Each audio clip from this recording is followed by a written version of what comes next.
Selamat pagi, salam berjumpa kembali bersama dengan anak-anak yang dikasihi Tuhan dalam materi pembelajaran kita, yaitu tentang kelahiran Yesus. Anak-anak terkasih, marilah kita mengawali dengan doa pembuka. Dalam nama Bapa dan Putra dan Roh Kudus. Amin. Selamat datang Yesus. Selamat datang di hatiku. Amin. Dalam nama Bapa dan Putra dan Roh Kudus. Amin. Anak-anak terkasih, pernahkah kamu mendengar atau melihat atau ikut serta dalam perayaan Natal? Tentu kita pernah melihat atau mendengar bagaimana orang-orang merayakan Natal. Dalam perayaan Natal, suasana yang kelihatan disambut dengan kegembiraan atau bahagia. Lagu-lagu Natal dikumandangkan di mana-mana, di rumah, di tempat-tempat umum. Selain itu, kebahagiaan dalam masa Natal, banyak orang-orang menyiapkan hati dengan cara menyiapkan baju baru, makanan yang enak-enak, hadiah Natal, dan sebagainya. Namun yang paling terpenting dalam menyambut Natal adalah menyiapkan hati kita untuk menyambut Sang Juru Selamat, Yesus Kristus yang datang untuk semua manusia. Maka yang dirayakan dalam Natal adalah kelahiran. Kelahiran siapa? Yaitu kelahiran Yesus Kristus. Baiklah anak-anak terkasih, mari kita terlebih dahulu mendengarkan dan mengikuti lagu Natal dalam menyambut kehadiran Yesus dengan judul Yesus Selamat Datang.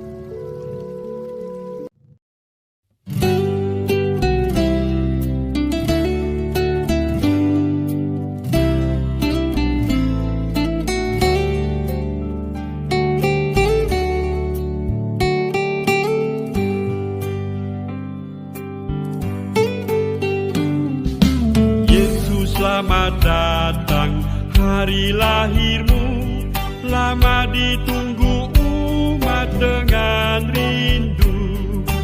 Dahulu para nabilah dipilih Tuhan, putranya kini yang menjadi utusan.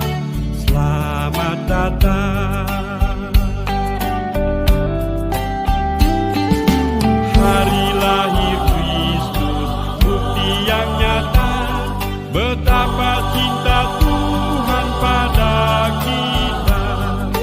Amanat Yesus yang dibawa dari Bapa, ampun untuk dosa, bahagia di surga, cinta Tuhan.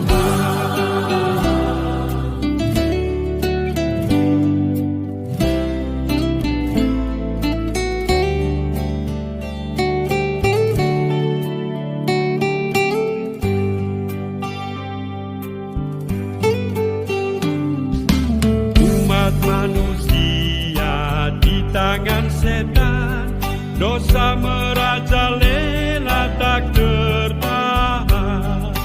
Kita dibebaskan Kristus dari jajahan, dunia merdeka, kerajaan Tuhan sudah datang.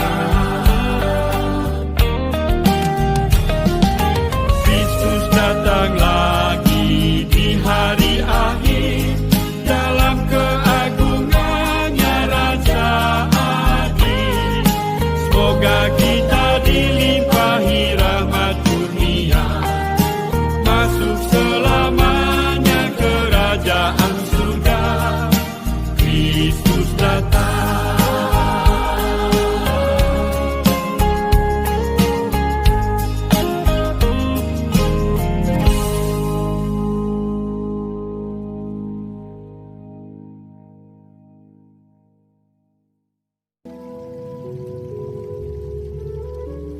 Setelah kita mendengarkan dan menyanyikan lagu Selamat-Selamat Datang, mari kita simak cerita tentang kelahiran Yesus. Kita dengarkan dan kita tonton video berikut ini. Kelahiran Yesus Kristus adalah seperti berikut. Pada waktu Maria ibunya bertunangan dengan Yusuf, ternyata ia mengandung dari Roh Kudus sebelum mereka hidup sebagai suami istri. Karena Yusuf suaminya seorang yang tulus hati dan tidak mau mencemarkan nama istrinya di muka umum, ia bermaksud menceraikannya dengan diam-diam. Tetapi ketika ia mempertimbangkan maksud itu, malaikat Tuhan nampak kepadanya dalam mimpi dan berkata, Yusuf anak Daud, janganlah engkau takut mengambil Maria sebagai istrimu, sebab anak yang di dalam kandungannya adalah dari Roh Kudus. Ia akan melahirkan anak laki-laki, dan engkau akan menamakan dia Yesus, karena dialah yang akan menyelamatkan umatnya dari dosa mereka. Sesudah bangun dari tidurnya, Yusuf berbuat seperti yang diperintahkan malaikat Tuhan itu kepadanya. Ia mengambil Maria sebagai istrinya. Pada waktu itu, Kaisar Agustus mengeluarkan suatu perintah, menyuruh mendaftarkan semua orang di seluruh dunia. Demikian juga Yusuf pergi dari kota Nazaret di Galilea ke Yudea, ke kota Daud yang bernama Bethlehem, karena ia berasal dari keluarga dan keturunan Daud, supaya didaftarkan bersama-sama dengan Maria, tunangannya yang sedang mengandung. Maka pergilah semua orang mendaftarkan diri masing-masing di kotanya sendiri. Kota itu menjadi ramai sekali. Tidak ada penginapan untuk Yusuf dan Maria. Akhirnya, Yusuf menemukan sebuah tempat untuk menginap, sebuah kandang binatang. Ketika mereka di situ, tibalah waktunya bagi Maria untuk bersalin. Dan ia melahirkan seorang anak laki-laki, anaknya yang sulung. Lalu dibungkusnya dengan lampin dan dibaringkannya di dalam palungan. Hal itu terjadi supaya genaplah yang difirmankan Tuhan oleh Nabi. Sesungguhnya anak darah itu akan mengandung dan melahirkan seorang anak laki-laki. Immanuel, Allah menyertai kita. Dan Yusuf menamakan dia Yesus.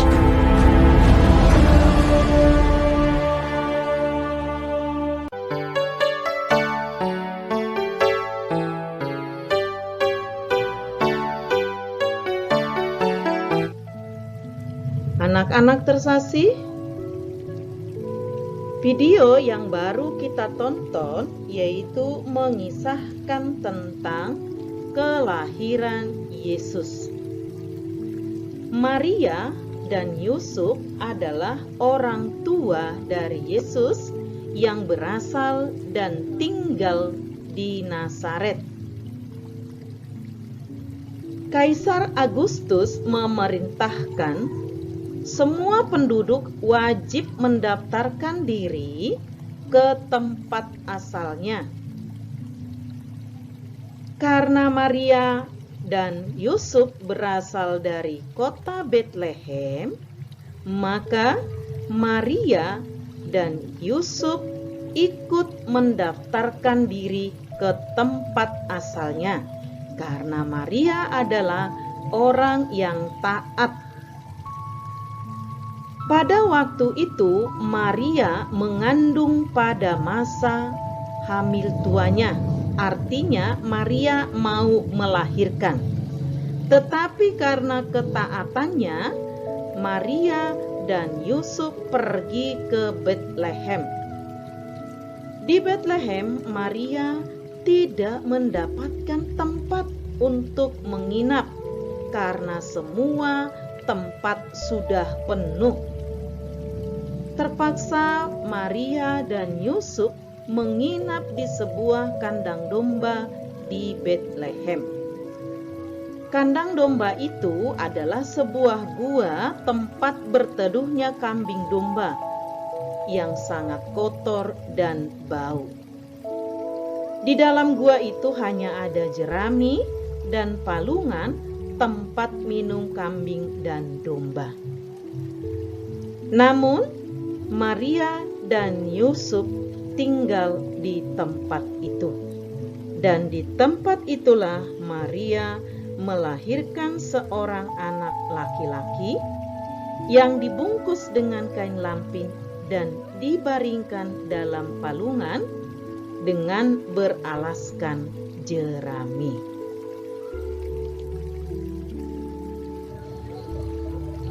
Anak-anak, kelahiran Yesus membuat kita semua umat bergembira karena Yesus rela datang ke dunia untuk menyelamatkan manusia.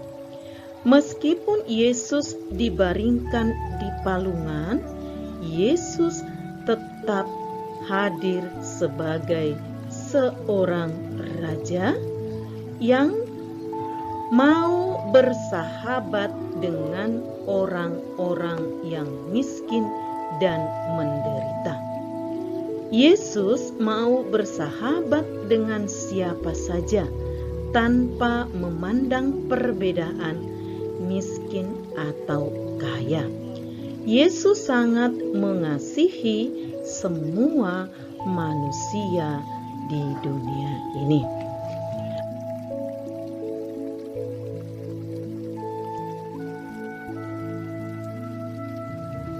Sebagaimana Yesus hadir ke dunia ini sebagai tanda cinta kasih Allah kepada manusia dengan mengutus putranya ke dunia. Apakah tanda kasih atau hadiah yang mau kita berikan kepada Tuhan sebagai tanda bahwa kita sangat mengasihi Tuhan? Tanda kasih yang kita berikan yaitu bukan memberikan kado berupa pakaian atau berupa makanan, tetapi kita melakukan perbuatan-perbuatan kasih. Apa saja contoh-contoh perbuatan kasih? Yaitu memberikan bantuan atau santunan kepada mereka yang sudah yatim piatu. Selain memberikan bantuan atau santunan, kita juga dapat mengunjungi saudara kita atau teman kita yang sedang sakit. Bila tidak bisa mengunjungi ke tempatnya, kita dapat mengirimkan doa supaya teman kita cepat sembuh. Kemudian kita dapat berbagi kasih dengan memberikan makanan atau pakaian yang layak yang masih kita punya kepada mereka yang membutuhkan. Ingatlah bahwa jika kita berbagi, kita tidak akan pernah rugi. Bila kita melihat mereka yang kurang beruntung, yaitu para pengemis yang benar-benar membutuhkan, kita juga dapat memberikan pertolongan dan juga memberikan bantuan kepada mereka yang terkena musibah atau korban bencana. Ini adalah contoh-contoh perbuatan kasih yang dapat menjadi hadiah yang akan kita persembahkan kepada Tuhan. Karena Yesus berkata, "Apa yang kamu perbuat kepada saudaraku yang paling hina, yang paling menderita, yang paling membutuhkan, itulah yang kita perbuat kepada Yesus atau kepada Tuhan.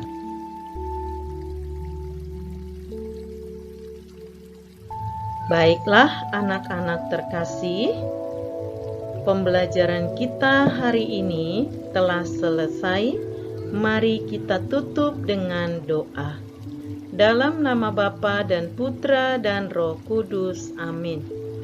Tuhan Yesus yang baik, Engkau datang untuk semua orang.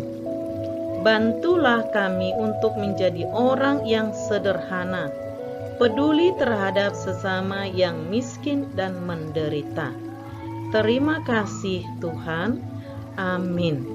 Dalam nama Bapa dan Putra dan Roh Kudus. Amin. Terima kasih anak-anak yang baik. Sampai jumpa minggu depan. Jangan lupa tetap jaga kesehatan.